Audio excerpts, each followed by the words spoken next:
उम्मीद करता हूँ कि सुनाई दे रहा हूँगा ठीक से। हमारी विधा में भी यही है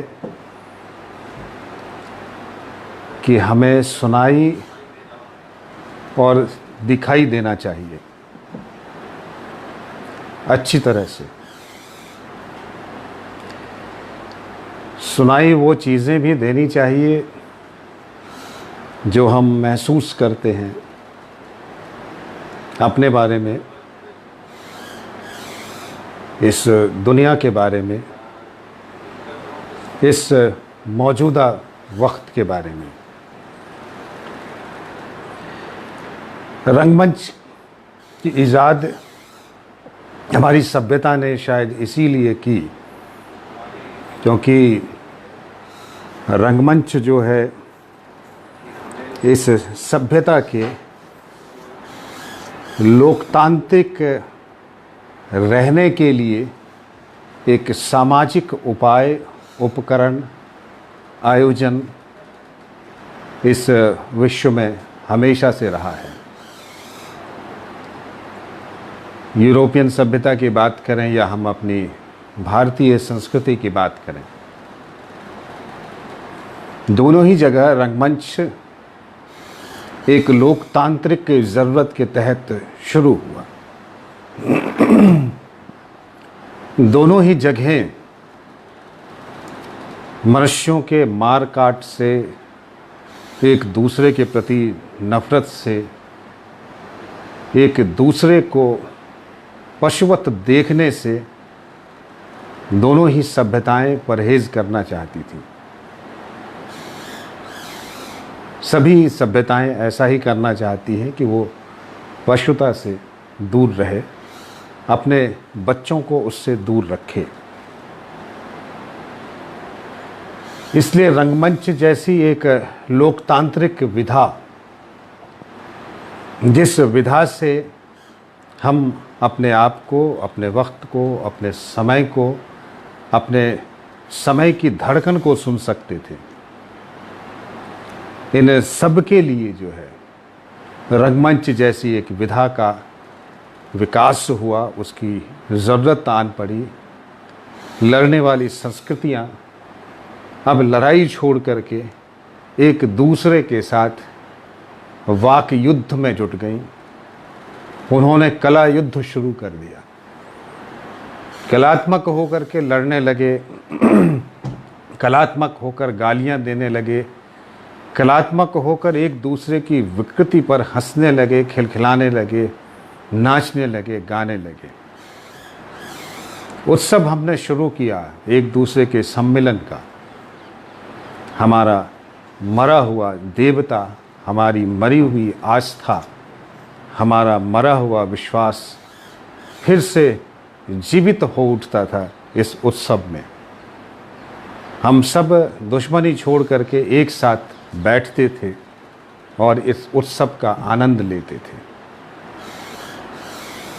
इंद्र की विजय का उत्सव हो या किसी राजा की विजय का उत्सव हो, ये भी मौके होते थे और साल में वैसे भी मौके होते थे जब धरती उर्वरा होती थी, प्रकृति उर्वरा होती थी, चीज़ों में जो है जन्म लेकर के विकसित होने की प्रवृत्ति और अनुकूल मौसम जो है हर वक्त, उस वक्त जो है अनुकूल रहता था उल्लास के लिए, उत्साह के लिए।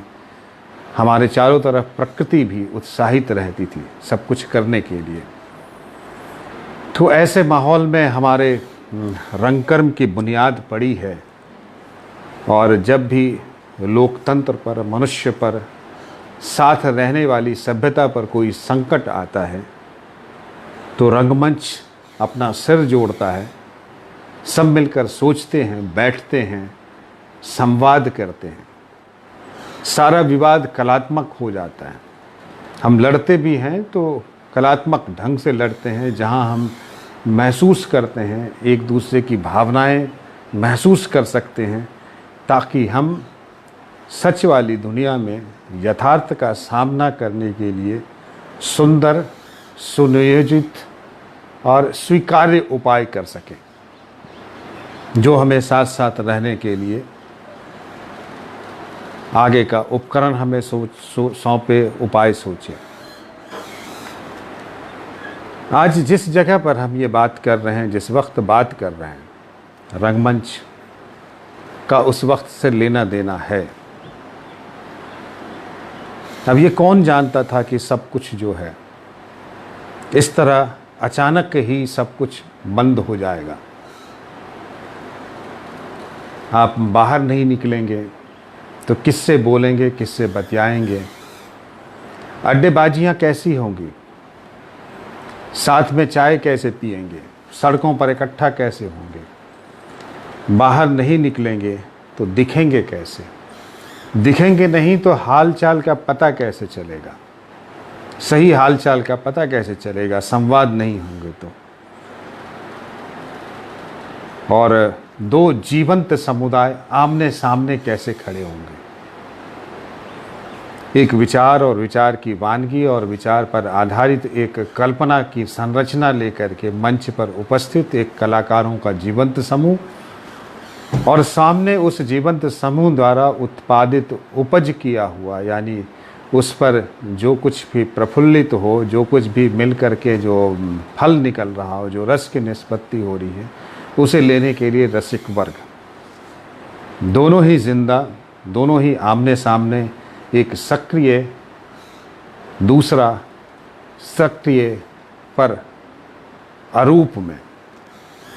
उसकी सक्रियता का रूप ना दिखे, वो सोचते रहे, मनस में उसके चलता रहे, मनस में वो उस नाट्यिक वृत्ति का जो मंच पर हो रहा हो उसका आनंद ले। इस उपाय की स्थिति, ये जो हमें आदत पड़ी हुई थी कि हम एक जीवंतता का, जीवंत समुदाय का दूसरे जीवंत समुदाय के साथ संप्रेषण है, एक कलात्मक रूप के साथ निष्क्रिय है तो एक कलात्मक रूप के साथ, कलात्मक रूप की संवेदना और उसके अभ्यास के साथ, उसके सतत निरंतर अभ्यास के साथ, संवाद के साथ उपस्थित है। ये सब कुछ हटाते ही हम जो ये सारा उद्योग कर रहे थे पूरे विश्व में, ये अचानक ही सब कुछ थम जाने का आदेश हुआ, थम जाने की स्थितियां बन गई। कोरोना वायरस जैसी महामारी फैलने से हम सब अंदर बंद हो गए, तो रंगमंच करने वाले, रंगमंच देखने वाले, रंगमंच पर अध्ययन करने वाले, रंगमंच पर शोध करने वाले, रंगमंच के विद्यार्थी, रंगमंच के शिक्षक, रंगमंच के कलाकार, रंगमंच के रसिक, इन सब के सामने ये सवाल उठ खड़ा हुआ एक यक्ष प्रश्न की तरह कि भविष्य क्या होगा, हमारी इस कला का भविष्य क्या होगा। आने वाले वक्त में रंगमंच किस तरह दिखेगा, किस तरह सरवाइव करेगा, ये सवाल आज ही नहीं आया है। ये सवाल हमेशा हमारी संस्कृति सभ्यता में जब भी विकास का कोई क्षण आया, विकास का कहें कि एक उपग्रह, क्षुद्र उपग्रह या उल्का पिंड जो है वो आ करके हमारी इस जीवंत परंपरा का, जो कि हज़ारों साल से चलती हुई, लंबी चलती हुई जीवंत परंपरा है, जिसमें मनुष्य की उपस्थिति अनिवार्यता रही है आमने और सामने, इस जीवंत परंपरा पर जो है एक धूमकेतु आकर के गिरता है और वो सबको अंदर लपेट लेता है, आमने सामने से दूर कर देता है। हम आमने सामने आते हैं इसी तरह जिस तरह हम आज आमने सामने हैं, लेकिन ये जीवंतता क्या वैसी जीवंतता है, वैसी जीवंतता का आनंद देती है जो हम लॉकडाउन के पहले थे, कोरोना वायरस के पहले थे? कुछ लोग तो इसको बिल्कुल ही खारिज करेंगे, नहीं देती है, सच में नहीं देती है, क्योंकि किसी की तुलना में, जीवंतता की तुलना इससे नहीं हो सकती। ये एक उपाय है, जिस तरह से रंगमंच भी एक उपाय है। समस्या में, महामारी में, विकट परिस्थितियों में, युद्ध में रत जब हैं, तब भी संकट है, तब भी अपने संवाद को बनाए रखने का एक सामाजिक उपाय है, सामाजिक आयोजन है। रंगकर्म तब भी नहीं रुका था, बार बार ये जीवित होता रहा है। रंगकर्म जिस देवता के लिए यूरोप में मानते हैं, करते हैं कि वो मर कर के दोबारा जीवित होता था और उसकी जीवंतता का, उसकी नए जीवन को वापस पा लेने का उत्सव था, तो वैसा ही रंगमंच भी बार बार ये मरने की स्थिति में जाता है, गुम हो जाता है थोड़ी देर के लिए, और फिर से जो है वो जीवंत होगा, ज़रूर होगा। और हम जीवंत होंगे फिर नई उम्मीदों, नए तकनीक, नए उपाय के साथ। अभी भी रंगमंच अपने आप को जिंदा रखे हुए है, वो लगातार अपने रूप के साथ प्रयोग कर रहा है, यानी उसकी फिजिकलिटी के साथ प्रयोग कर रहा है। हर बार उसे अपने फिजिकलिटी पर जो है संकट आया दिखता रहा है कि भाई सिनेमा आ गया अब क्या होगा, टेलीविज़न आ गया अब क्या होगा, मोबाइल आ गया अब क्या होगा, कोरोना आ गया अब क्या होगा। कोरोना के कारण ये एक रुदन तो है, क्योंकि इस जीवंतता में हम जो आज जीवित हैं, एक दूसरे से बात कर रहे हैं, लाइव कर रहे हैं, इस जीवंतता के स्याह कोने में हम देखें तो अथाह दुख भी है, जो हज़ारों मील लंबे चलने वाले मज़दूर का भी दुख है, सभ्यता की एक बड़ी आबादी का दुख है, अपने लिए निराशा देखने वाली एक बड़ी सी आबादी का दुख है। इन सब के बीच, इन सब से अलग रंगमंच अपने लिए, अपने अस्तित्व की लड़ाई भी लड़ रहा है। पूरे देश में क्या, पूरे विश्व में इस वक्त जो है रंगकर्मी जो अपनी ज़रूरत मान रहे थे, इस समाज में उनकी ज़रूरत है, इस समाज में उनकी ज़रूरत, उनके कर्म को, उनके व्यवसाय को एक ज़रूरी व्यवसाय मानते हुए समाज उसको प्रश्रय दे रहा था। अब वो समाज ही अंदर खुद संकट में है, तो अब क्या हो। ऐसी स्थिति में रंगमंच उन चुनौतियों का सामना कर रहा है जो दूसरे तमाम लोग कर रहे हैं। ऐसे वक्त में जब हमें थोड़े दिन बाद ये कह भी दिया जाए कि भाई सब कुछ ठीक है, अब आप जो हैं सांस्कृतिक आयोजन करें, हॉल खुल गए हैं, आप जाएं आएँ, तो क्या सब कुछ वैसा का वैसा हो जाएगा? इस सवाल का सबके पास मेरे ख्याल से एक सीधा सा जवाब होगा, नहीं, तुरंत नहीं, इसमें वक्त लगेगा। क्योंकि समाज जो अनुभव एक बार कर लेता है, उस अनुभव को मुहावरे में तब्दील कर देता है कि इकट्ठा जुटोगे तो मरोगे जनाब। हो सकता है ये मुहावरा जो है अब आगे चालू हो जाए कि इकट्ठे ना जुटो, जबकि रंगमंच की एक जीवंत विधा की, चाहे वो खेल हो, चाहे रंगमंच हो, चाहे कोई भी खेल खेला जा रहा हो, रंगमंच भी एक खेला कहा जाता है, कि वो जुटाने की कोशिश करता है। जुटो और एक दूसरे से ऊर्जावान बनो, ऊर्जा का खेल खेलो। हम सब इसी ऊर्जा का खेल खेलने के लिए मंच पर इकट्ठे होते थे। उसमें से कुछ ऊर्जाएं जो थी वो विध्वंसक होती थी, उससे हम तकरार करते थे, उससे हम जो है संवाद करते थे, प्रतिसंवाद करते थे। करने के लिए रंगमंच की ज़रूरत आन पड़ी। रंगमंच के लिए अभी स्पेस बदला हुआ है। ये स्पेस जो है एक वर्चुअल स्पेस में तब्दील हो गया, लेकिन ये वर्चुअल स्पेस हम कहें हमारी जीवंतता के लिए ठीक नहीं है, लेकिन विश्व में सबसे ज़्यादा पॉपुलर स्पेस की हम अनदेखी कर रहे हैं ये कहकर। विश्व में जो अभी सबसे ज़्यादा लोकप्रिय स्पेस उपलब्ध है वो एक छोटे से मोबाइल के पास है, यानी कि ये मोबाइल जो है एक जनता का सहज उपलब्ध स्पेस है। इस स्पेस को हम ना कैसे कह सकते हैं? इस स्पेस का हम उपयोग क्यों नहीं करते? इस स्पेस पर हम अपनी उपस्थिति दर्ज क्यों नहीं करते? हमने बार बार कहा है, रंगमंच का विश्वास रहा है कि हम एडप्ट करते हैं स्थितियों परिस्थितियों के अनुसार।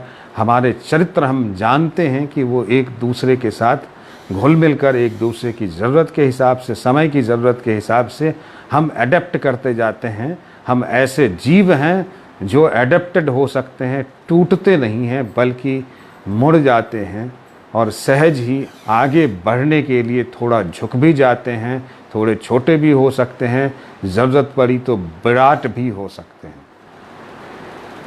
रंगमंच की अपनी काबिलियत है, ये यहाँ भी धीरे धीरे अपनी जगह बना रहा है। अभी तकनीकी रूप से हम कमज़ोर हैं, हमारे पास तकनीकी रूप से वो संसाधन नहीं है कि हमारा नाटक जो है एक जीवंत अनुभूति के रूप में पूरे विश्व में एक साथ देखा जा सके। क्या हम वैश्विक भाषा बोल रहे हैं? विश्व भर में तमाम शिक्षाविदों की और तमाम संस्कृतिविदों की, जो संस्कृति के विद्वान हैं या नाट्य के विद्वान हैं, वो सब चिंता कर रहे हैं कि हमारी स्थानीयता मरती जा रही है, हमारी बोलियां मरती जा रही हैं, हमारे लोक मुहावरे मरते जा रहे हैं, हमारे लोक रूप मरते जा रहे हैं। ये क्यों मर रहे हैं? जब वो एक वैश्विक घटना है, एक नाच का होना, एक नौटंकी का होना, एक पारसी का होना, एक शहर में एक नगर में अच्छे मंच पर, सुसज्जित मंच पर पूरी सुख सुविधाओं के साथ एक नाटक का होना। जब ये सारा कुछ हो रहा है तो फिर रंगमंच इसमें अपनी जगह कैसे नहीं बना सकता? कोशिश कर रहे हैं, हम कोशिश करेंगे और इसे एक नीति में भी लाना चाहिए। हम आगे इसी के लिए तो कर रहे थे, हम रिकॉर्डिंग की इसमें जा रहे थे, हम अपने आप को रिकॉर्डेड होते देना चाहते थे, तो उल्टे सीधे रिकॉर्डिंग कर रहे थे। हमारे पास ऐसे लोग ही नहीं थे जो सही ढंग से एक जीवित चीज़ को रिकॉर्ड करें पूरी सुविधा के साथ। लेकिन इस कोरोना काल में ये संभावना पैदा की है कि हम लोकल कल्चरल ढाबे की शुरुआत करें। अब ये संभावना बन रही है। इंटीरियर में क्यों नहीं एक लाइव दिखाने वाला कल्चरल ढाबा खोला जा सकता है, जहां खाना नहीं नवरस परोसा जा सके, जहां संस्कृति के जीवंत जो प्रवाह है उस प्रवाह को जिस पर दिखाया जा सके, उसे एक वैश्विक घटना में तब्दील कर सकें और इसे उस हीरो के करीब भी ले जा सकें जो बड़े बड़े क्षेत्र में देखा जाता है, बड़ी सुख सुविधाओं से साथ बनता है। यानी स्थानीय हीरो, स्थानीय अभिनेता, स्थानीय लोकप्रिय चरित्र, स्थानीय लोकप्रिय व्यक्ति, इन सब के बनने की संभावना, जिसकी पहचान, जिसे देखा जाना विश्व स्तर पर हो सके, इस सब की संभावनाएं अभी उपस्थित हो गई हैं।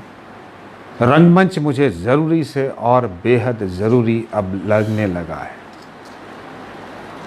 कैसे भी हो, क्योंकि एक इस संकट ने, कोरोना के संकट ने मनुष्य को और भी अकेले में धकेल दिया है।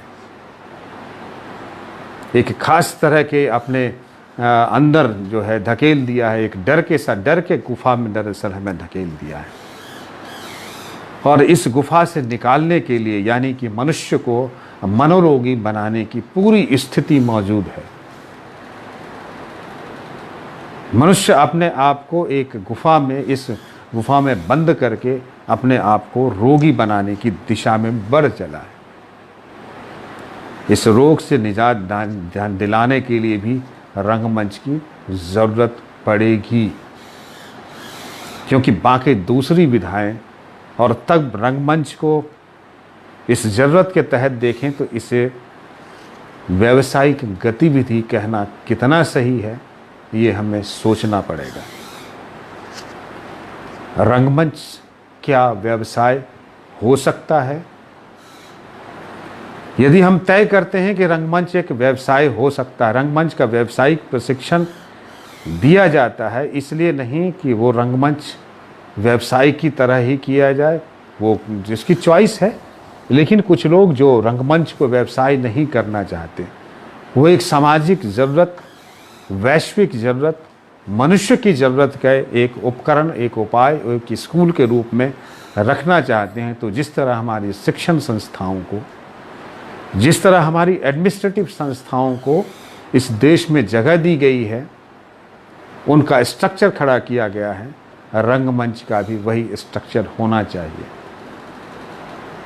सुन करके अच्छा लगा, अच्छा है ये विचार कि हमारी शिक्षा दीक्षा जो है आरंभिक स्तर पर अपनी मातृभाषा में होनी चाहिए। यदि ऐसा है तो इसमें रंगमंच सबसे सहज उपाय है मनुष्य को उसकी अपनी बोली में बनाए रखने का। एक सहज सामाजिक उपाय है। आप रंगमंच के हाथ में इन छोटे बच्चों के 5 साल 10 साल सौंप दीजिए, और ये स्थानीय संस्कृति, स्थानीय लोक, स्थानीय व्यवहार में उपयोग में होने वाले भाषिक शब्दों को, दैहिक शब्दों को, मुद्राओं को, उन टोन्स को स्वीकार करके एक संप्रेषण की दुनिया बनाएं। संप्रेषण के नए नए उपाय करते रहें, प्रयोग करते रहें। ये करेंगे तो सारे बच्चे एक साथ अपनी मातृभाषा में जो है, अपनी बोली में जो है, रंगमंच यानी कल्पना का खेल खेल सकेंगे, और ये उसे संवाद में तब्दील करेंगे। इससे तब हम देखिए कैसे नहीं बच्चे अपनी लोकल बोनी बानी, लोकल रस जो है उसके अंदर समा जाएगा। तो मुझे प्राइमरी स्तर पर रंगमंच की एक भूमिका दिखाई देती है मनुष्य के निर्माण में। जिस तरह हम मानते हैं कि हमारी शिक्षा का महत्व है, उसी तरह ज़रूरी है कि रंगमंच इस शिक्षा के एक महत्व के रूप में ही स्वीकारा जाए, क्योंकि रंगमंच की उत्पत्ति भी, हमारे नाट्यशास्त्र भी यही कहते हैं कि रंगमंच अशिक्षित लोगों के होने के कारण जो है रंगमंच के लिए ये चुनौती है, लोकतंत्र के लिए चुनौती है, मनुष्य की सभ्यता के लिए संघर्ष की स्थिति उत्पन्न हो गई है, और इस स्थिति से निपटने के लिए हमें ज्ञान को बांटने की ज़रूरत है। वो ज्ञान जो हमारे ज्ञानियों, मनीषियों ने, ऋषियों ने हासिल किया है, जिसे सूत्रों में कहा है, तो वेद सूत्र को, एक सूत्र को बांटने के लिए फिर दूसरे अलग अलग वेदों की स्थापना हुई। पंचम वेद भी इसीलिए बना। तो रंगमंच की ज़रूरत जो है लगातार हमारे लिए बढ़ती रहेगी, क्योंकि हमने पशु को जो है सिर्फ जंगल में ही नहीं रहने दिया है। पशुओं के लिए जगह तो हम खाते जा रहे हैं, लेकिन उसका पशुवत व्यवहार जो है हमारे अंदर भी समाता जा रहा है। हम अभी भी हड़पने की प्रवृत्ति से छुटकारा नहीं पाए हैं। तो हमारी हड़पने की प्रवृत्ति है जो हमारे अंदर भेड़िए को जन्म देती है। और बच्चों को यदि अच्छी खुराक देनी है तो रंगमंच, जो कि समन्वित कलाओं का संयोग है, मैं दुर्योग नहीं कह रहा, मैं कह रहा हूँ संयोग है। रंगमंच समेकित कला है, मिली जुली कला है। तो रंगमंच जैसी कला का होना अनिवार्य है। इसके हाथ में और भी जिम्मेदारियां दे सकते हैं, लेकिन रंगमंच के साथ समस्या क्या है कि रंगमंच से बढ़े हुए दूसरे मीडियम हैं, जो मीडियम व्यावसायिक मीडियम है, वो इनके सामने चुनौती बन के खड़े हैं। अब रंगमंच के सामने ये संकट क्या है, इससे हमें लगातार लड़ना होगा। और रंगमंच के हम बार बार सोचते रहते हैं कि रंगमंच का फैलाव कैसे हो। तो रंगमंच के ऊपर हमें विश्वास करके, जिस तरह हम देखते हैं कि नगर निगम हर शहर में ज़रूरी होता है, यानी कि एक फिजिकल कचरा साफ करने की जिम्मेवारी एक आदमी द्वारा व्यवस्थित संस्था लेती है, जिसमें इन्वेस्टमेंट होता है और वो ज़मीन पर पड़े हुए कचरे को साफ कर देती है। उसी तरह आदमी के मनस में, संस्कृति के मनस में जो विकृतियाँ आती हैं, उसको साफ करने के लिए संस्कृतिकरण की बेहद और घनी ज़रूरत है। इस कूड़े को भी साफ करने की ज़रूरत है। इसलिए संस्कृति के बहुत सारे उपकरण, उपाय और कहें स्पेस देने पड़ेंगे। आपको लोकल चैनल्स डेवलप करने पड़ेंगे। अब हो सकता है कि जिस तरह चैनल काम करता है, आने वालों दिनों में हमारे ये प्रयोग स्थल जो है, ये लोकल चैनल का काम करेंगे, जो स्थानीय स्तर पर जो कुछ भी कूड़ा कचरा फेंका जा रहा हो समाज में, उसको साफ करने के लिए, उस पर विवाद को समझने के लिए जो है एक ऐसा समुदाय इकट्ठा हो, एक सामाजिक समुदाय इकट्ठा हो। और ये यदि गवर्नमेंट कर ले तो बड़ी अच्छी बात है, क्योंकि रंगमंच को प्रश्रय देने वाली कोई संस्थाएं इस तरह से हैं नहीं कि हमारी व्यवस्था कर सकती है, जिसमें, लेकिन हमारे साथ समस्या क्या है कि हमारा संविधान जो सिर्फ कहें तो 29(1) में जो है, अपने आर्टिकल 29(1) में एक वाक्य में जो है सांस्कृतिक नीति से छुटकारा पा लेता है। वो कहता है कि सब बराबर हैं और सबके अपने सांस्कृतिक अधिकार जो है सुरक्षित रखने का जो है अधिकार है, तो सब अपनी अपनी संस्कृति को सुरक्षित रखिए। संविधान पूरे वक्त तक जो है, यानी कि सामाजिक और राजनीतिक स्थिरता, राजनीतिक रूप से समृद्ध, सामाजिक रूप से समृद्ध समाज की कल्पना के साथ ये संविधान लिखा गया। हम आज़ाद हुए थे, इसलिए प्राइमरी फोकस वही था। लेकिन इसमें संस्कृति जो इस पूरी व्यवस्था का अभिन्न अंग है, कि हम यदि सुसंस्कृत नहीं हैं तो वैसा समाज और वैसी राजनीतिक व्यवस्था किस काम की। तो संस्कृति का हिस्सा वहाँ बहुत थोड़ा है, और उसी अनुपात में देखें तो हमारे पूरे बजट में भी संस्कृति का हिस्सा बहुत थोड़ा है। तो बजट में संस्कृति के लिए जो है हिस्सेदारी बढ़नी चाहिए। मुझे ऐसा बार बार लगता है कि हमें जो है एक सांस्कृतिक नीति की तरफ बढ़नी चाहिए। जिस तरह हमारी व्यवस्थाएं केंद्रीय एक व्यवस्था और एक राज्य व्यवस्था यानी प्रादेशिक व्यवस्था के रूप में हमारा सिस्टम चल रहा है, वैसी ही व्यवस्था हम सांस्कृतिक नीति में भी लागू कर सकते हैं। हमें चाहिए कि देश में एक सांस्कृतिक नीति जो केंद्रीय सांस्कृतिक नीति हो, जो पूरे भारतीय स्तर पर इसको देखे। एक भारतीय सांस्कृतिक जो निरपेक्ष नीति हो, जो किसी खास राज्य के लिए ना हो, बल्कि इस भारत देश में बसने वाले प्रत्येक मनुष्य के लिए एक सहज सांस्कृतिक नीति हो, जो सब पर लागू हो। एक दूसरी नीति राज्य चलाए, जो एक क्षेत्रीय सांस्कृतिक नीति, यानी कि भाषा, स्थानीय जो सांस्कृतिक जो हमारे एक्सप्रेशंस हैं, अनुभूतियां हैं, हमारे जो रचनात्मक काम है, सांस्कृतिक संप्रदाय हैं, सांस्कृतिक बोली है, खान पान है, व्यवहार है, कपड़े लगते हैं, पहनने का तरीका है, जीने का तरीका है, नाचने का तरीका है, संस्कृति का जो उपकरण है, उन सब के लिए दो नीतियां बनाए, यानी राज्य और केंद्र दोनों अलग अलग नीति बनाए, और उनकी नीतियों को मिला करके एक जो है सांस्कृतिक नीति, केंद्रीय नीति जो है, उन जो सबके लिए एक समान हो, ऐसी बनाए।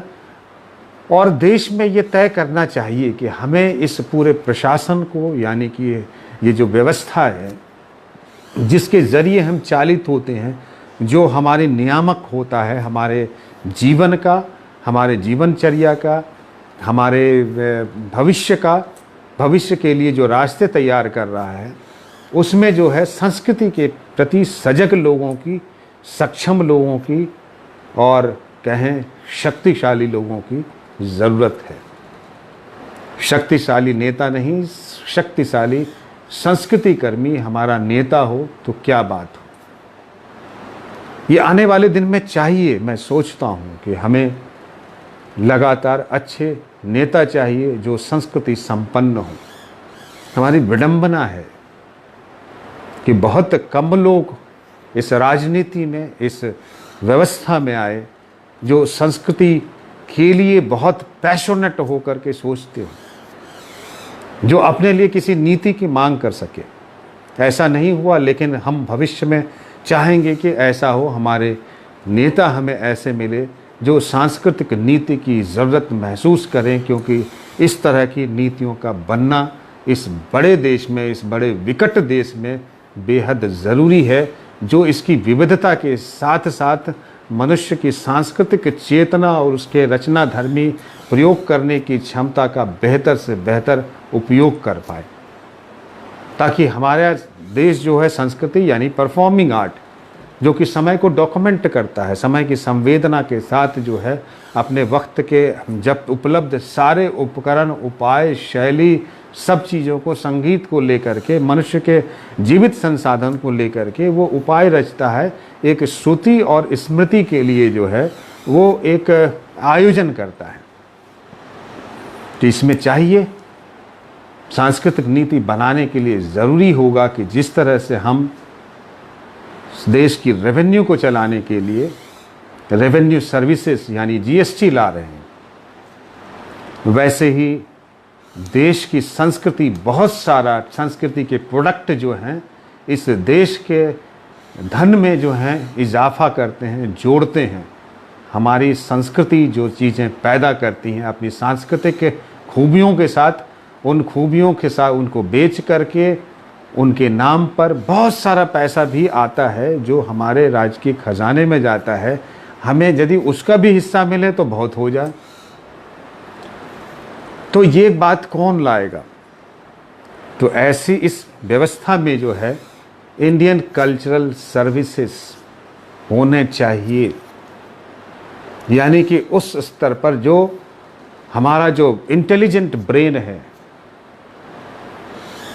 जो संस्कृति के बारे में ही सोचे, जिसके लिए संस्कृति की माने सबसे बेहतरीन उपलब्धि हासिल करना जिसका ध्येय हो, ऐसे लोगों का समूह चाहिए। एक दो इरले बिरले आ जाएं, इधर उधर से आ जाएं, अपने आप जो हो जाएं, लेकिन हमारी योजना भी, जिस तरह हम अच्छे इंजीनियर बनाना चाहते हैं, जिस तरह हम अच्छे डॉक्टर बनाना चाहते हैं, जिस तरह हम अच्छे कलाकार बनाना चाहते हैं, उसी तरह कलाकार यानी संस्कृति के लिए जो है स्ट्रक्चर बनाने वाली ऐसी कौम भी चाहिए, ऐसे लोगों का समूह भी चाहिए जिसकी सोच संस्कृति के लिए जो है उस विकास का मार्ग प्रशस्त करने का।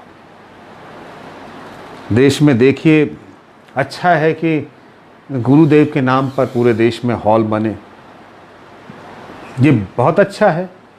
एक आदमी की इतनी उपलब्धि, एक आदमी का इतना ग्लोरिफिकेशन होना, अच्छी बात है कि उस आदमी ने अपने खूबत से ये हासिल किया, उसकी रचना ने, गुरुदेव की रचना ने ये हासिल किया जिसे पूरे विश्व ने माना। अब होना ये भी चाहिए कि हम स्थानीय जो संस्कृति पुरुष हैं, संस्कृति के बिंब हैं, संस्कृति के कल्पित जो चरित्र हैं, संस्कृति के नायक हैं, उन सब के नाम पर भी स्थानीय स्तर पर संस्कृति के घर मिलने चाहिए। संस्कृति का एक इंफ्रा, संस्कृति को संरक्षित करने का, उसको संस्कृति को एक दिशा देने का, उसकी देखभाल करने के लिए संस्कृति का पालना घर कह दें तो भी चलेगा। नाम घर है तो देखिए कितने काम होते हैं इस तरह, यानी कि स्पेसेस मैं देख रहा हूं कि हर गली मोहल्ले में यदि संस्कृति के लिए जो है ये प्राइवेट होते हैं तो उसमें जो है उनके पास अपने लिमिटेशंस होते हैं, फंडिंग की समस्या होती है। हमारा ये सिस्टम इसको डेवलप करे और तो संस्कृति कर्मियों को स्थानीय स्तर पर रोजगार भी मिल सकता है। हम इंटीरियर तक में जो है इस संस्कृति संकुल जैसे भवनों की हम कल्पना करें कि छोटे छोटे संस्कृति के खूब सारे स्पेस हों। हम रिपेटरी कंपनियों की कल्पना करें स्थानीय स्तर पर। जिस तरह से देखा जाए तो स्कूलों में भी जो है हम इस संस्कृति को, यानी स्थानीय संस्कृति का जो अभिव्यक्ति का जो तरीका है, स्थानीय तरीका है, उस तरीके को लेकर के हम जो है स्कूलों में उसका एक घर दें, वहाँ एक गुरु को जगह दें, ये अनिवार्य कर दें, तो शायद हमारी शिक्षण संस्थाओं में उसकी धमक से, उसके प्रयास से, उसकी उपस्थिति से छात्रों में उत्सुकता पैदा होगी और वो उसको समझेंगे, बिल्कुल समझेंगे। तो ढेर सारे संस्कृति संकुल, संस्कृति के रहने की, पलने की, प्रयोग करने की जगह हमारे देश में चाहिए, जो स्थानीय संस्कृति के नायकों के नाम पर हों, संस्कृति के जिन्होंने जो है संस्कृति के ऊपर विशेष काम किया, ख़ास काम किया, उन सब के नाम पर वो जगह हों और उन जगहों पर अभ्यास के सत्र चलें। तो ये काम हो सकता है, ये होना चाहिए। और दूसरी यानी कि मैं इस बात के साथ साथ ये भी चाहूँगा कि हमें स्थानीय स्तर पर तो ना सही, लेकिन प्रादेशिक स्तर पर जो है हमें ढेर सारे स्कूल खोलने चाहिए। ये स्कूल जो है बचपन से लेकर के बड़े स्तर पर, यानी छोटे से लेकर के प्रोफेशनल ट्रेनिंग के भी संस्थान हैं। इन पर कलाकार भी अपनी जगह लें और इस पर शोध करने वाले भी अपनी जगह लें। तो ऐसे प्रयोग स्थल, रिपेटरी, ये हमें नगर निगम की तरह जो है हमें इसे भी जगह देनी चाहिए। एक नगर निगम हम बना देते हैं, जो सांस्कृतिक कूड़ा जो है उसे भी साफ करने के लिए ज़रूरी है कि हम बार बार लोगों के सामने नए नए उपाय, नए नए आयोजन लेकर के जाएं, क्योंकि कहा जाता है कि मंच से कही गई बातें जो हैं गहरा असर डालती हैं, और वो किसी कलात्मक ढंग से कही गई हो, किसी सांस्कृतिक ढंग से कही गई हो, किसी उम्दा ढंग से गा करके कही गई हो, बजा करके कही गई हो, तो उसकी तासीर कुछ और होती है। तो इसमें है। और विश्वविद्यालयों में बहुत सारी जगहें हैं, विश्वविद्यालय में बहुत सारी जगह हैं जो हासिल की जा सकती हैं, जिसे रंगमंच की सेवा में दिया जा सकता है। इन विश्वविद्यालयों को सिर्फ हम सोचते हैं इसे क्रांति करने के लिए जो है तैयारी का अड्डा बना देते हैं हम। वहाँ राजनीति ज़्यादा चलती है, शिक्षा भी चलता है, कैरियर की बात चलती है सिर्फ, लेकिन संस्कृति कर्म करने के लिए जो है इन यूनिवर्सिटीज़ में भी जो है ऐसे जगह, स्पेसेस क्रिएट किए जाएं खूब सारे, तो हो सकता है कि हमें संस्कृति के बेहतर रूप देखने को मिले। अभी निश्चित रूप से बहुत सारे डॉक्यूमेंटेशन करने की ज़रूरत है, और हमें संस्कृति को कहें कि सेवा देने वाले लोगों की ज़रूरत है, क्योंकि अभी भी हमारा देश उस हालत में है कि हम जहाँ देख सकते हैं कि बिजली तक नहीं पहुँची है, जीने की जो है बेसिक सुविधाएं वहाँ तक नहीं हैं। तो इस हालत में हमें वहाँ भी सेवा की करने वालों की ज़रूरत है, वहाँ तक पहुँचाने की ज़रूरत है, उनकी सूचनाएं बाहर लाने की ज़रूरत है, उनके साथ जो है सांस्कृतिक संवाद सबसे पहले स्थापित करने की ज़रूरत है। ये पूरे विश्व के स्तर पर भी है। और हमारी संस्कृति, हमारा जो ध्येय वाक्य है वसुधैव कुटुंबकम, ये संस्कृति के उपकरण जो है हमें इस उद्देश्य को हासिल करने में मदद कर सकते हैं। हमारे नाट्य शास्त्र, जिसका प्रयोग हमारी सारी परफॉर्मिंग आर्ट यानी प्रदर्शक कला की जितने भी रूप हैं, उन सब में नाट्य शास्त्र के सभी चीज़ों का प्रयोग होता है। कोई भी नाट्यशास्त्र से बाहर नहीं है। नाट्यशास्त्र ने तो एक आखिरी घोषणा कर रखी है कि तुम जो कुछ कर लो, इधर का उधर का, आगे का पीछे का, दाएं का बाएं का, ऊपर का नीचे का, सब कुछ नाट्यशास्त्र में है, नाट्यशास्त्र के अंदर है। तो इस विशद नाट्यशास्त्र के छाया में अभ्यास करने वाले हमारी प्रदर्शन कला की इतनी चीज़ें हैं जिस पर भारतीयता का ठप्पा लगा हुआ है, जिसे देखते ही लगता है ये हमारा अपने देश का, हमारा भारतीय है। उन सबको, यानी भारतीय विविधता का ठप्पा लगा हुआ है, उन सबको स्वीकारते हुए हम उनके ट्रेनिंग सेंटर्स बड़ी संख्या में पूरे विश्व को समर्पित करें। मैं सिखाने की बात नहीं कर रहा हूँ, बल्कि उनकी सभ्यता को अपने में आत्मसात करने की बात कर रहा हूँ। हम डेडिकेट करें उन लोगों को सीखने सिखाने के लिए, अपने आर्ट के जरिए उनको, उनके समाज को, उनके समाज की कथाओं को, उनके समाज के नायकों को उसके ज़रिए प्रस्तुत करने में उपकरण की तरह जो है हमारे ट्रेनिंग सिस्टम चलें। तो हमें ना सिर्फ देश में बल्कि विदेश में भी इसके ट्रेनिंग के सेंटर्स खोलने चाहिए। हमें आगे बढ़कर खोलना चाहिए। हमें किसी यूनिवर्सिटी से बात करनी चाहिए। वहाँ मुझे लगता है कि इसके वैश्विक होने से हमारे कलाकारों के लिए भी नई संभावनाएं खुल पाएंगी। तो फिलहाल मुझे लगता है कितना समय हो गया, समय भी बताइए। 43 मिनट हो चुका है। और कोई प्रश्न है, क्योंकि ये तो वन वे ट्रैफिक होता है, इसमें हमें एक अपने सभ्यता से अभी भी हम लड़ रहे हैं कि एक ये सभ्यता कहती रही है कि भाई साहब पहले अभी भी ये फार्मूला चलता है कि पढ़ोगे लिखोगे बनोगे नवाब, खेलोगे कूदोगे बनोगे खराब। यानी अभी भी खेल कूद को कई सारे हिस्सों में जो अच्छा नहीं माना जाता, वो पढ़ाकू लोग पैदा करना चाहते हैं, वो खिलंदर नहीं पैदा करना चाहते, खिलाड़ी नहीं पैदा करना चाहते। और हमारी फिल्में तो ऐसे खिलाड़ी पैदा करके करोड़ों के जेबों से पैसे झटक लेती हैं। तो खैर दुनिया का बहुत बड़ा हिस्सा जो है हमारे रंगकर्म को सहज खेल नहीं मानता है। वो रंगकर्म को सहज ही अपनाने वाला, समझने वाला, कर सकने वाला खेल नहीं मानता है। और अभी इस कोविड-19 के वक्त में ये एक समझ बनी है कि अभिनेता अभिनेता है। वो चाहे इस मीडियम का अभिनेता हो, चाहे उस मीडियम का हो, हर अभिनेता अभिनेता है।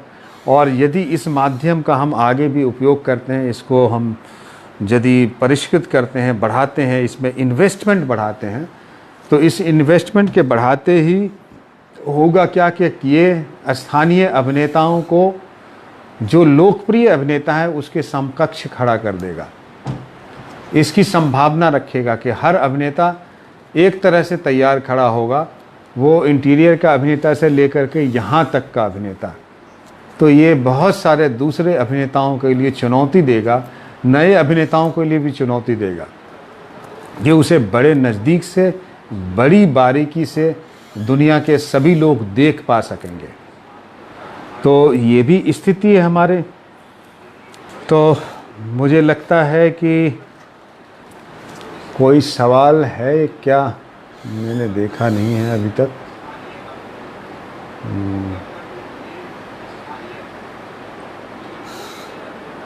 परफॉर्मेंस होती तो बात अलग थी, हम कर लेते, क्योंकि बाकी सारी चीज़ें तो मैं जानता हूँ कि भाई उसकी ज़रूरत है। हमें ढेर सारे विद्यालय की, राष्ट्रीय नाट्य विद्यालय भी एक क्यों हो, और भी होना चाहिए। हमें इसे भी बनाने की तरफ सोचना चाहिए। और दरअसल अभी तो मुझे लगता है कि पारंपरिक और लोक कलाओं के जितने भी रूप हैं उन सब को भी एक सिस्टम में तब्दील करना चाहिए, उनके देनी चाहिए। जैसे भी कथक की एक परंपरा को देखने, कथक जैसा संस्थान भी पहले नटवरी नृत्य के रूप में था, जिसका विकास हुआ, होते होते आज कथक एक अपनी शास्त्रीय पहचान बना चुका है। तो इसी तरह हमारे जो है नाटक भी ये कर सकते हैं, जब वो गुणी लोगों के हाथ में जाएंगे, जब वो समर्थ लोगों के हाथ में जाएंगे, जब वो रिसर्चर्स के हाथ में जाएंगे, तो निश्चित रूप से ऐसी संभावनाएं पैदा होंगी और रंगमंच में नवीन काम करने की खूब सारी संभावनाओं को तलाशा जाना चाहिए कि रंगकर्म में जो है नए नए काम कैसे आए, नए नए लोग प्रयोग कैसे करें। इसके लिए खूब संसाधन जुटाने चाहिए, हमें करना चाहिए। हमें ऐसे रचनात्मक लोग जिनको है उनके लिए खूब सारे संसाधन जो है राज्य जुटाए, समाज जुटाए, व्यक्ति जुटाए, जैसे भी हो। और हमें पर्सनली भी आगे बढ़ कर के इस रंगमंच को जो भी सुनते हो रंगमंच का जैसा कि निर्देश हुआ है कि हम रंगमंच के रचनात्मक दृष्टि के बारे में भी मैं बात करूं कि जो है मेरी रंगमंच के प्रति जो है रचनात्मक दृष्टि क्या है। रंगमंच अपने आप में एक कहें कि इस फैक्ट्री में जो भी आएगा उसे रचनात्मकता के साथ ही आना पड़ेगा, नहीं तो वो विकसित नहीं हो पाएंगे। वो इसके दीवार बन जाएंगे, इसके खूंटे बन जाएंगे, इसके खंभे बन जाएंगे और रंगमंच में जो है वो अपनी भूमिका नहीं निभा पाएंगे। रंगमंच प्रोवोक करना चाहिए, रंगमंच को व्यक्ति की रचनात्मकता का कलात्मक स्वरूप देखने के लिए एक स्पेस के रूप में जो है लोगों को प्रोवोक कर सके। इसके लिए जैसा मैंने कहा कि जब जगह ही नहीं होगी तो हम प्रयोग क्या करेंगे। तो हम सारी जगहें जो है शहर को ना सौंपें, हम इस जगहों का डिस्ट्रीब्यूशन जो है इंटीरियर की तरफ भी करें। और जिस तरह से हम सोचते हैं कि एक यहाँ जो जैसे बैंक में एक क्लर्क भी नौकरी करता है तो उसकी जो तनख्वाह यहाँ है वही तनख्वाह वहीं है, तो इस तरह से उस मैंने कर्म का उतना ही मान हो जो यहाँ है वो वहाँ भी हो। तो ये सारी चीज़ें, ये मान का चक्कर जो है, ये सारी चीज़ें होंगी तो लोग स्थानीय स्तर पर रुकेंगे और स्थानीय रचनात्मकता को जो है ज़्यादा हवा दे पाएंगे। रंगमंच का स्पेस वाइब्रेंट हो, रंगमंच के लिए जो है खूब सारी जगहें, खूब सारे धन भी होने चाहिए। ये सारी इसकी व्यवस्था करनी पड़ेगी। और क्या है कि जब जैसे एकेडमी ने एक वक्त में कहा कि भाई हमें अपनी सांस्कृतिक जड़ों से जुड़ना है और हमारी सांस्कृतिक जड़ों का संरक्षण किसमें किया है, वो धारा कहाँ है, तो लोक कथाओं में, लोक कलाओं में। तो उसने ऐसा सोचा कि भाई हम उन प्रस्तुतियों को बुलाएंगे जिसमें कि ये सारी चीज़ें यानी स्थानीय लोक कथा, लोक भाषा, लोक उपकरण, लोक मुहावरे, ये सारी चीज़ें शामिल होंगी। तो उस वक्त के बाद से जो है रंगमंच का तरीका बदल गया। रंगमंच अपनी भारतीयता की जड़ें तलाशने लगा और इससे रंगमंच में बिल्कुल कहें तो नए कथ्य निकल करके आए। रंगमंच में नई नई शैलियों का भी पता चला। लोगों ने छिपे हुए कई सारी लोक कथाओं को जाना, कई सारे लोक प्रसंगों को जाना। तो ये सारी चीज़ें आई। तो रंगमंच प्रयोग की वस्तु है, तो रचनात्मकता तभी बढ़ेगी जब हम जितने प्रयोगकर्मी हैं उनके लिए हम सुविधाओं को इकट्ठा कर सकेंगे। हमारे टैलेंट क्या हैं कि वो दूसरी तरफ भाग जाती हैं जहां वो दूसरों की सेवा में लग जाती हैं, यानी एक कमर्शियल या व्यावसायिक माध्यमों की सेवा में लग जाती हैं, क्योंकि वहां से उन्हें आजीविका मिलती है।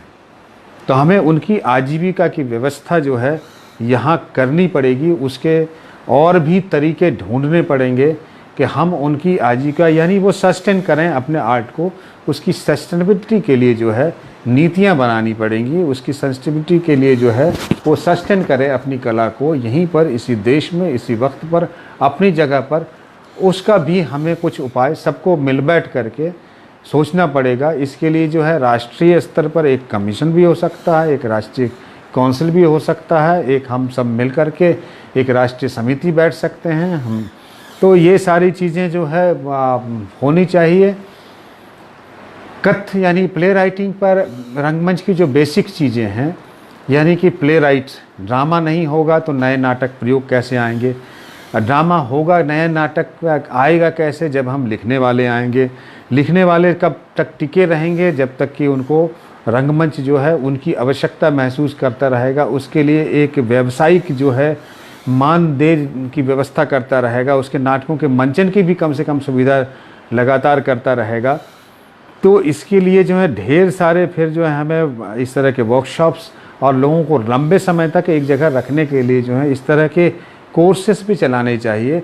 हमें स्थानीय स्तर पर भी जो है कला यानी कि रिपेट्री के एक रिपेट्री जैसी व्यवस्था जो है, व्यावसायिक रिपेट्री की संभावना, आप यानी रचनात्मकता को आप बढ़ाना चाहते हैं तो एक कंपटीशन भी बढ़ जाएगा। आप स्थानीय स्तर पर रिपेट्री की स्थापना जो है कि राज्य को लेनी चाहिए, राज्य द्वारा संचालित हो, तो वो स्थानीय रचनात्मकता जो है उसको खूब उछाल देगा और इससे कंट्रीब्यूशन होगा, रंगमंच का जो है बढ़ेगा।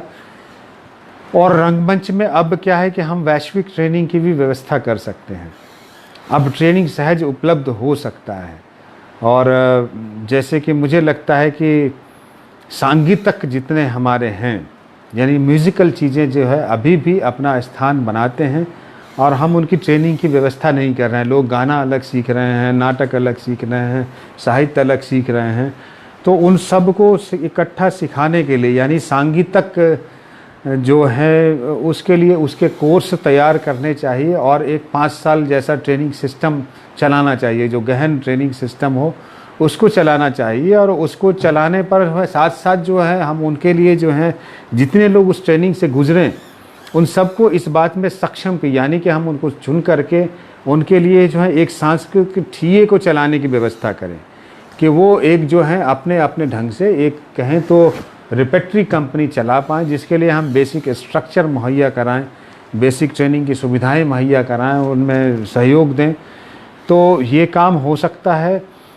और दूसरे जो है हम अपने आर्काइव को और भी ज़्यादा मजबूत करें, हम आर्काइवल जो है चीज़ें और बढ़ाएं जो देखने के लिए विजुअल आर्काइव। और हमें इसमें भी जो है एक ग्रेडिंग सिस्टम जैसा कुछ हमें शुरू करना चाहिए, जो जिस तरह से जो है हमारी शिक्षा नीतियां जो है हमारी सारी क्या हैं कि वो मार्क्स बेसिस पर हैं।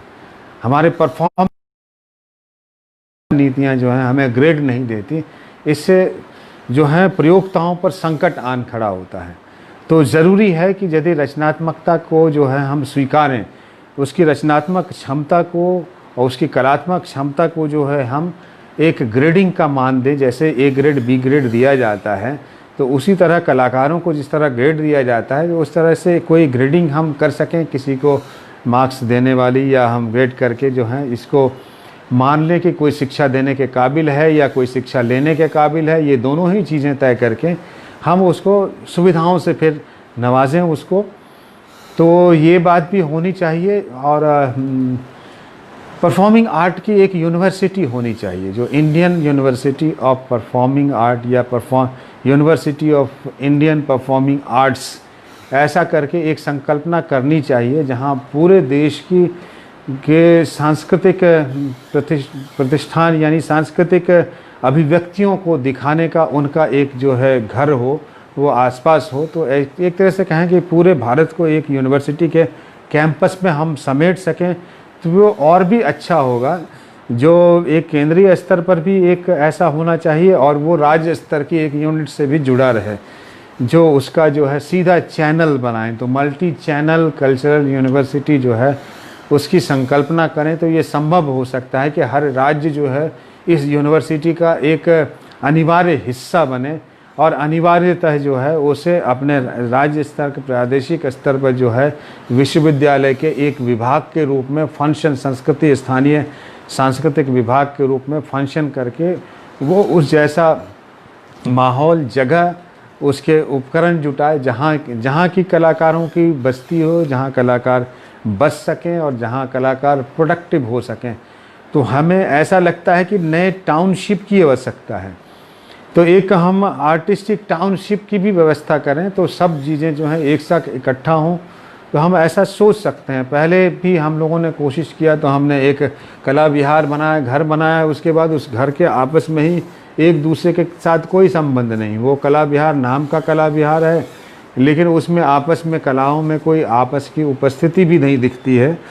तो इस तरह से नहीं करके हम जो है बाकायदा एक यूनिवर्सिटी की तर्ज पर हम काम करें, इन कलाकारों को जो है एक साथ इकट्ठा बचाएं। तो इससे क्या है कि हमारी रचनात्मक क्षमता, क्योंकि हम एक दूसरे को देखते नहीं हैं, एक दूसरे को पहचानते नहीं हैं, और हम जो नहीं जानते उसे हम कह देते हैं ये विदेशी संस्कृति है, या बाहरी संस्कृति है, या आयातित संस्कृति है। तो हम अपने बारे में भी हम पूरे देश को भी नहीं जानते। तो इस तरह से एक यूनिवर्सिटी के माहौल में सब रहेंगे तो शायद हो सकता है कि हम सब एक दूसरे से आदान प्रदान करके जो है अपने रचनात्मकता को बढ़ाएंगे, और पूरे विश्व को भी हम जो है इससे जो है लाभान्वित करेंगे, और हम तो होंगे ही। तो रंगमंच अभी जीविका नहीं देता है, ये तो सही है कि जीविका देने का तरीका सिखाता है, जीने का तरीका सिखाता है। ये सही बात है कि रंगमंच ने तो सबके लिए हमेशा काम किया है, लोग संकट में रहे हैं तब भी काम किया है। तो रंगमंच जो है कभी, मेरे ख्याल से कोई नहीं लगता कि रंगमंच में जीविका के लिए आता है। बहुत कम लोग हैं जो ये अपने बच्चे को रंगमंच में इसलिए भेजते हैं कि आप जो हैं जीविका को, इसकी जीविका चलेगी।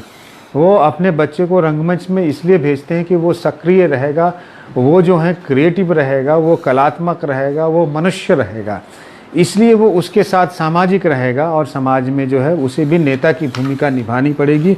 अब नेता की भूमिका निभानी पड़ेगी, समाज में बहस करना पड़ेगा, मनुष्य जनित समस्याओं का सामना करना पड़ेगा, मनुष्य की सभ्यता के उपकरण उसे उपयोग करने पड़ेंगे, उसके अपने वॉइस का, अपने स्पीच का, अपने बॉडी का, और एक अपने उद्देश्य को जो है किसी दिशा में ले जाना पड़ेगा। तो इसलिए जो है रंगमंच में भेजते हैं लोग। तो ये बात जो है रंगमंच जीने का तरीका तो सिखा ही देती है। रंगमंच के पास कोई आता है तो जीविका के लिए उसे रंगमंच के लोगों को हमेशा दूसरे की तरफ देखना पड़ रहा है। ये अभी नहीं, बहुत पहले की सही चला रहा है। जब से जो है रंगमंच के सामने दूसरा सफल माध्यम आ गया, दूसरा कमर्शियल माध्यम आ गया, तो लोग निस्संदेह पैसे की तरफ भागेंगे। पैसा कमाने के लिए हर आदमी को आज जीने के लिए पैसा ज़रूरी कर दिया गया है। आप जीने के लिए यदि वस्तु विनिमय पर आप समाज को छोड़ दें तो लोग जो हैं एक वस्तु के लिए नहीं, पहले कलाकार करता था और उसे सब कुछ मिल जाता था। अब ये नहीं हो सकता। अब कलाकार करता है तो उसे जब तक पैसा नहीं मिलेगा तब तक कुछ नहीं मिलेगा। तो अर्थ जो है, अर्थ और कला के अभ्यास को, कला को जोड़ना ज़रूरी है। हमने अर्थ की तरह से नहीं सोचा, कला को हम सोचते नहीं, हम जाते हैं तो हम सभी उम्दा कलाकार बनने के लिए जाते हैं, हम सभी महान कलाकार की श्रेणी में बढ़ने के लिए जाते हैं, हम सभी पोस्टर बॉय बनने के लिए जाते हैं। वो छोटी मोटी नौकरी, रंगमंच की छोटी मोटी जीविका की तरफ उसकी नज़र नहीं जाती। जब तक उसकी नज़र जाती है कि हमें इस जीविका में शामिल होना चाहिए, तब तक उसके हाथ में उपाय नहीं होता। या तो वो अपनी जगह से आगे बढ़ चुका होता है, या संकुचित हो चुका है, या इतना विस्तारित हो चुका है कि उसमें नहीं समा सकता। तो ये संकट है रंगमंच के रचनात्मक जितने भी विधान हैं, जितने भी तरीके हैं दुनिया में, ये संकट है। और रंगमंच में का ही ये संकट नहीं है। रंगमंच के विकास के लिए हम कुछ इतने सारी चीज़ें कर सकते हैं, यूनिवर्सिटी बनाए, रिपर्टरी बनाए, सब बनाए, लेकिन रंगमंच का बेसिक जो है वो है ज़रूरी होना है।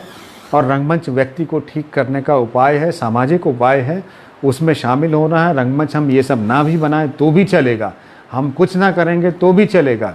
हम रंगमंच को जितना आप कुचल देंगे कि भाई डब्बे में बंद कर देंगे तो भी रंगमंच जीवित हो जाएगा। जो ही आप एक छोटा सा झिर्री खोलेंगे रंगमंच उससे निकल आएगा। रंगमंच आपके इस कहने से, राज्य कहे कि मैं व्यवस्था दूंगा तभी जीवित रहेगा, ऐसा कुछ नहीं है। रंगमंच जनता के जीवित रहने के लिए जो है उसकी जीवंत कल्पना का सजीव उदाहरण होता है, उसकी जीवंत आकांक्षाओं, कामनाओं का उदाहरण होता है। यानी उसकी रचनात्मकता का सबसे बेहतरीन फल देने के लिए जो है, फल की उपलब्धि को का जश्न मनाने के लिए होता है। तो रंगमंच ऐसा करेगा। आप कलाकार करता है तो उसे जब तक पैसा नहीं मिलता तब तक कुछ ना करेगा। आप ठीक है, तो लक्ष्मी भारती पैसा नहीं मिला, और आप जो कला के माध्यम से कला को जोड़ना ज़रूरी है, हमें अर्थ की तरह नहीं सोचा। हाँ, ये सही है कि हम अर्थ की तरफ नहीं सोचते हैं। हम किसी कलाकार को कहें कि भाई तू तो नौकरी करेगा तो सीधा आंखें तरे रहेगा कि मैं, तो क्या समझता है मैं इस टुच्ची सी नौकरी के लिए पैदा हुआ हूँ। मैं तो भाई उस अभिनेता को देख रहा हूँ। लेकिन एक वक्त पर आकर के लगता है कि हम यही कर लेते तो हम रंगमंच को ज़्यादा कंट्रीब्यूट करते। तो खैर ये सब संघर्ष चलता रहेगा। रंगमंच अपने आप को वैश्विक मानता है। रंगमंच की चिंता जो है मनुष्य की चिंता है। रंगमंच की चिंता कोई संकीर्ण चिंता नहीं है। रंगमंच एक बड़े व्यापक अर्थ में जो है चिंता है। Huge deficiency in coordination between various government agencies working for preservation of performing arts and happening in the absence of clarity on the part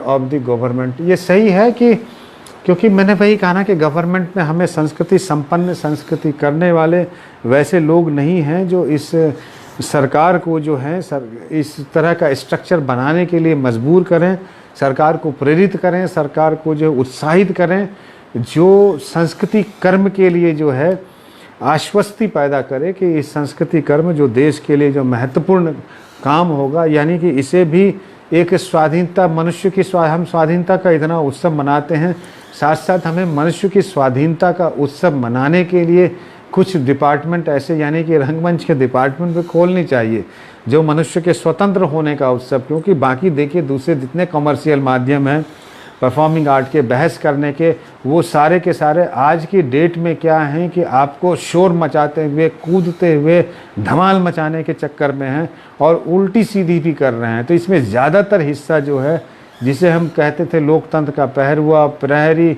वो सब का सब जो है अभी हमें वो उस सब को सफाई करने की सबकी जगह में जो है सफाई करने की ज़रूरत है। सबके लिए बेहतर चाहिए, अभी बहुत सारा चीज़ क्लीन करना है। सब चीज़ें कुछ अच्छे लोग हैं तो वो उदाहरण के लिए हैं, तो हमें ज़्यादातर क्लीन करने के लिए रंगमंच की बड़ी ज़रूरत पड़ेगी। और ये मन में भी जो ठान रखा है कि इसे नहीं करना है, संस्कृति को नहीं करना है, तो ये हमें लगता है कि संस्कृति कर्मियों को भी बड़ी सभ्य भाषा में जो है संस्कृति कर्म के अपने उपायों का तरीका ले करके हम ये संवाद भी दें कि हमें ज़रूरत है, इस तरह के संस्कृति कर्म की ज़रूरत है, उसको पूरे देश को ज़रूरत है, पूरे समाज को ज़रूरत है। और इसकी गंभीरता को समझते हुए हम करें तो ऐसा कुछ जो है ये जो घपला है कि हमारे सोचा कुछ जाता है, किया कुछ है, होता कुछ है, किया कुछ जाता है, चीज़ें यहाँ से ये निकलती हैं पहुँचती ऐसे हैं, तो ये सारा कुछ जो है कहीं हम जो है ठीक कर पाएंगे। और इसमें हम सबको लगने की ज़रूरत है, सबको हताश या निराश होने की ज़रूरत नहीं है। हम रंगकर्मी ऐसे ही कटजीव होते हैं, इतनी जल्दी मरने वाले नहीं हैं। ये जो है वो जो राक्षस था जो रक्त बीज है, एक तरह से कहें रंग बीज जो है वो जहाँ पड़ता है वो यूं ही ख़त्म नहीं होने वाला, वो अपने अवसर पा करके अनुकूल अवसर पा करके अनुकूल मौसम पा करके बाहर निकलेगा और निकलता ही जाएगा। ये कभी ख़त्म इस सभ्यता में कभी ख़त्म नहीं होगा। मनुष्य जब तक है रंगमंच भी रहेगा और रंगमंच अपने बेहतर से बेहतर उपाय करता जाएगा। और मैं उम्मीद करता हूँ कि इस कोरोना से जब हम निपट लेगी ये सभ्यता, जब हम मानसिक स्तर पर, पहले तो शारीरिक स्तर पर फिर मानसिक स्तर पर जब हम आज़ाद हो जाएंगे इस कोरोना के साथ भय मुक्त होकर के, तो हो सकता है कि हम रंगमंच के ज़्यादा सत्य के मंदिर खड़े करने की स्थिति पैदा करें। क्योंकि रंगमंच एक महात्मा गांधी तो पैदा कर ही सकता है, सत्य के प्रति उसकी आस्था जो है दुनिया में एक महात्मा गांधी पैदा कर सकता है, जो एक प्रकाश स्तंभ की तरह अभी भी पूरे विश्व को जो है रोशनी दे रही है कि करुणा की तरफ बढ़ो, करुणा की तरफ बढ़ो, मनुष्य के प्रति करुणा का व्यवहार रखो। रंगमंच भी यही कहती है कि हमें मनुष्य के स्याह पक्ष की तरफ, मनुष्य के दुख के साथ मिल कर के हम करुणा का व्यवहार करें और मनुष्य को जो है सुखद अनुभूति में रखें, मनुष्य को सुखद अनुभूति भी दें, मनुष्य को जो है जीने लायक समाज दें। हम अपने अंदर के भेड़िए को, जिसको हम जो खुराक मैं कह रहा था कि सांस्कृतिक खुराक हमें अपने बच्चों को कैसी देनी चाहिए, इसमें एक बोध कथा है जो मेरे नाटक में भी है कि दादा से एक पोता पूछता है कि दादाजी आज मैंने जो है अपने स्कूल में मास्टर साहब बता रहे थे कि भेड़िए रहते हैं यहाँ हमारे समाज में, हमारे जगह पर, हम धरती पर, तो तुमने भेड़िए को देखा है, वो बड़े ख़तरनाक होते हैं ना। उसके दांत भी होते हैं, वो जो है गल सीधा हमला कर देता है, वो जो है छोड़ता नहीं है, अपने शिकार का पीछा करता रहता है और दांत गड़ा देता है। भेड़िया बोला हाँ ये तो है, भेड़िया बड़ा चालाक जानवर होता है, बहुत ख़तरनाक भी होता है। तो पूछा कि वो कहाँ रहते हैं? जंगल में रहते हैं। सिर्फ जंगल में नहीं बेटा, वो तो जंगल में क्या हमारी बस्तियों के आसपास भी अब रहने लगे हैं। सिर्फ बस्ती में नहीं बेटा, बस्ती में भी नहीं, वो हमारे समाज में रहने लगे हैं। सिर्फ समाज में नहीं बेटा, वो हमारे अंदर भी रहने लगे हैं, अंदर उन्होंने घर बना लिया है। तो भेड़िया अच्छा होता है या ख़राब? तो बोले अच्छा भी होता है, उसमें कुछ अच्छाइयाँ भी होती हैं कि वो एकाग्र रहता है, इकट्ठा रहता है। खराबी क्या है कि वो हिंसक है और वो शिकार की तरफ, निरीह शिकार की तरफ झपट्टा मारकर उसे लपक लेता है और पूरा समूह मिलकर उसे चट कर जाता है। तो ये उसकी हिंसक प्रवृत्ति है। ये ठीक नहीं है मनुष्य में। ऐसा भेड़िया जो है उसका होना ठीक नहीं है। इस तरह का भेड़िया वो इकट्ठा रहे, ये प्रवृत्ति तो ठीक है। वो एक लक्ष्य के लिए एक साथ जुड़े। कलाएँ तो यही सिखाती हैं, हम अलग अलग ताल, अलग अलग तरह, अलग अलग चरित्र जो हैं एक लक्ष्य को हासिल करने के लिए एक जैसा रंगमंच, रंग व्यवहार का सृजन करते हैं एक खास तरह के रंग परिवेश में। तो पोता पूछता है कि भाई अब ये जो है ये दोनों भेड़िए मनुष्य के अंदर रहते हैं, अच्छा वाला और बुरा वाला, तो इसमें से जीतता कौन है? तो दादा कहते हैं कि हाँ ये सही प्रश्न है कि हमारे अंदर रहने वाले दोनों भेड़ियों में जो संघर्ष होता है तो उसमें जीतता कौन है? तो दादा कहते हैं जीतता वही है जिसे हम खुराक देते हैं, यानी जिसका हम पालन पोषण करते हैं, जिस संस्कृति को हम बढ़ावा देते हैं वही जीतता है। और जैसी संस्कृति हम बताएंगे, बनाएंगे, वही संस्कृति हमें भविष्य में पुनः उलट कर मिलेगी।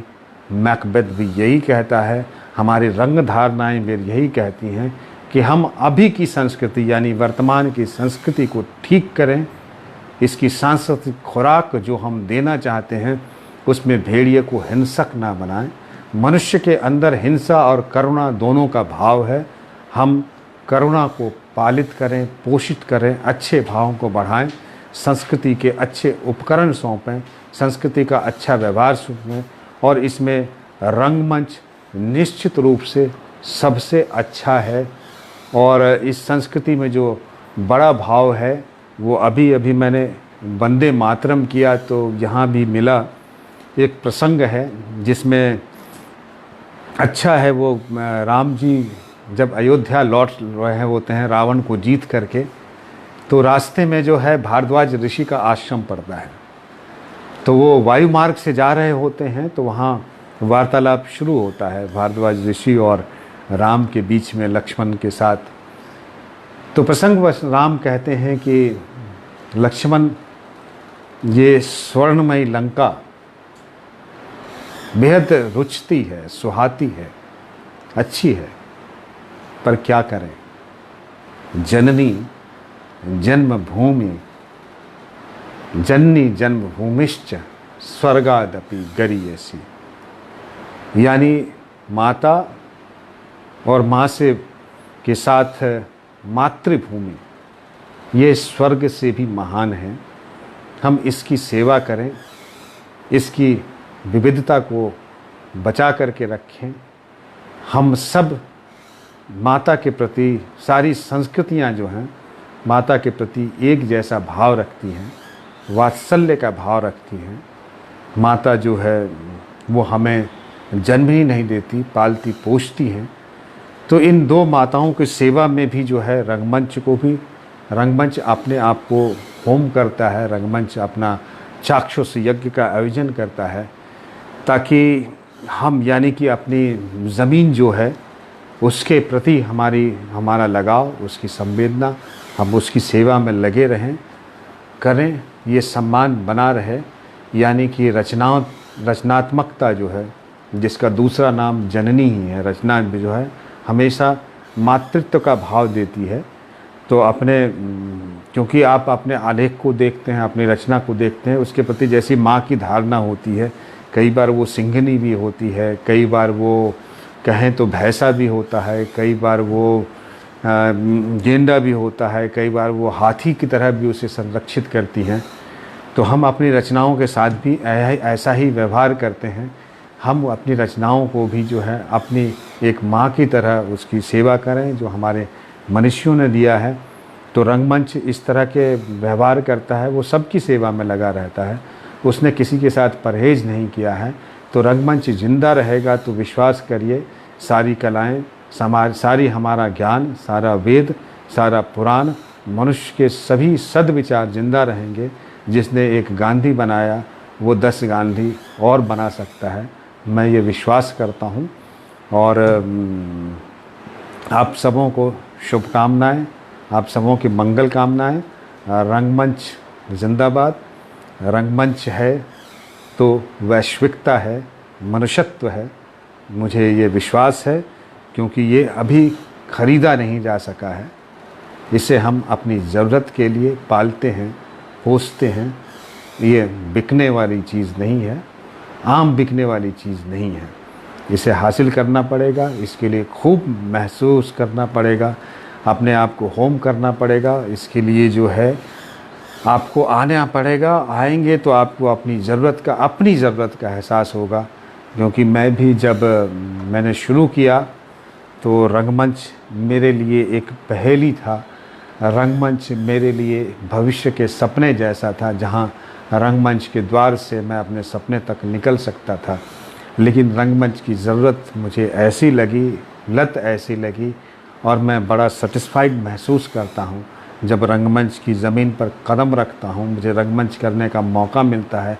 मैं खुशकिस्मत हूँ और चाहूँगा कि इस दुनिया में ऐसी खुशकिस्मती बहुत लोगों को मिले जिसे मौका मिलता रहे कि रंगमंच, आप खूब रंगमंच करें, हम खूब रंगमंच करें, हमारे आसपास खूब सारा रंगमंच दिखाई दे।